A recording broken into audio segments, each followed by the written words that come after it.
is kingdom.com, and in this episode we're going to be discussing the Star Wars 40th anniversary. Victoria is there live. They're in French Quarter in Walt Disney World, so they might notice a few little extra sounds and stuff there. So Victoria, it was the 40th anniversary this week. Did you get to see anything or do anything while you were out there in Florida?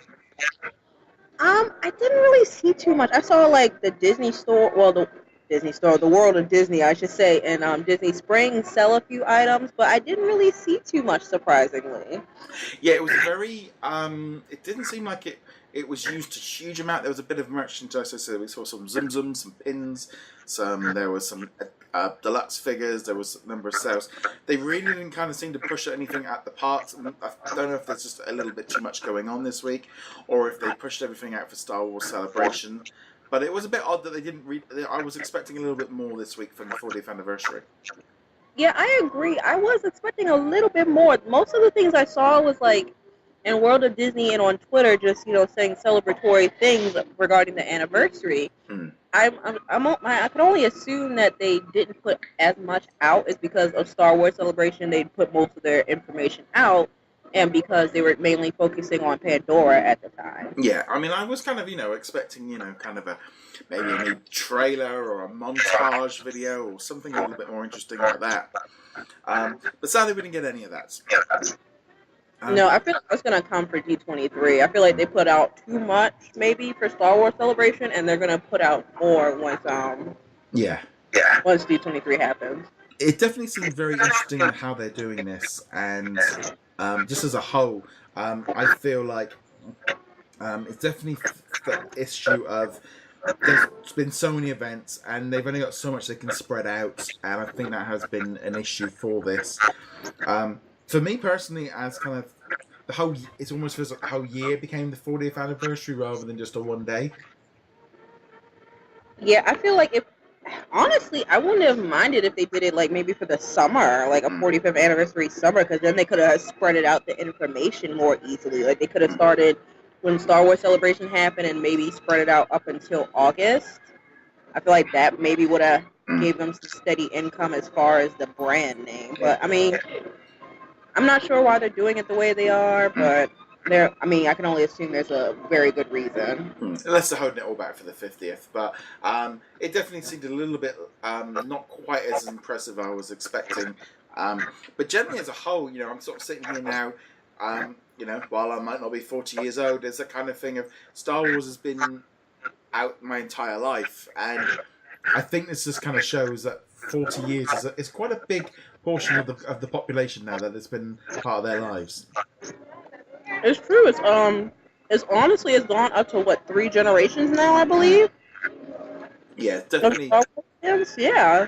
Yeah, it's definitely good. I mean, it's an idea that A New Hope to me is still kind of one of the best Star Wars movies. I know anytime it comes on, I end up watching it. I can easily watch it anytime, and I think because of all the different ways they've done the technology, it hasn't aged as badly as some other movies of that era. Oh yes, technology has been a great help as far as these movies, especially with now that we have Force Awakens, you can do so much more with the universe. And also, I think the way that, as much as George Lucas gets a lot of slack for messing around with the original, I think because he kept upgrading it all the time, in terms of the actual picture quality, it looks so much better. I mean, I got it on Blu-ray for, just before Christmas, and it just looks stunning.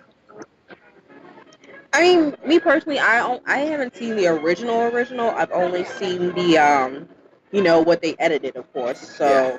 Yeah. I mean, that's the thing. I mean, I had the videos way before they got re-released, and I remember going to the cinema just before they released all the original trilogy or the prequels and seeing them all then. And there's, I think a lot of it is nostalgia and stuff, but generally, you tend to just gloss over it. Well, actually, a special treat I did get to see for the 45th was the original trailer for Star Wars. I've actually never seen it before. Yeah. And I think the official Twitter posted it on their account not too long ago, and it was such a big deal for me because I've never seen it, and it's like if you compare it to the most recent, what was the most recent one? Rogue One. If you compare that to Rogue One, it's just amazing how far they've come with technology in the series. Yeah, and also just the way they make trailers and stuff, they're so much more different now. Oh yes, absolutely. It's amazing how far we come with technology. That's honestly all I can really say. Yeah. Well, on that note, guys, let us know your thoughts on this 40th anniversary of Star Wars. Did you pick up any of the merchandise? Victoria said is in the middle there of the French Quarter and wrote Disney words, so there's a few extra noise and stuff in there. If you are listening to this thing, be sure to leave us a review and stuff over there. You can also subscribe on the YouTube channel. We have done a little bit of switching around this week.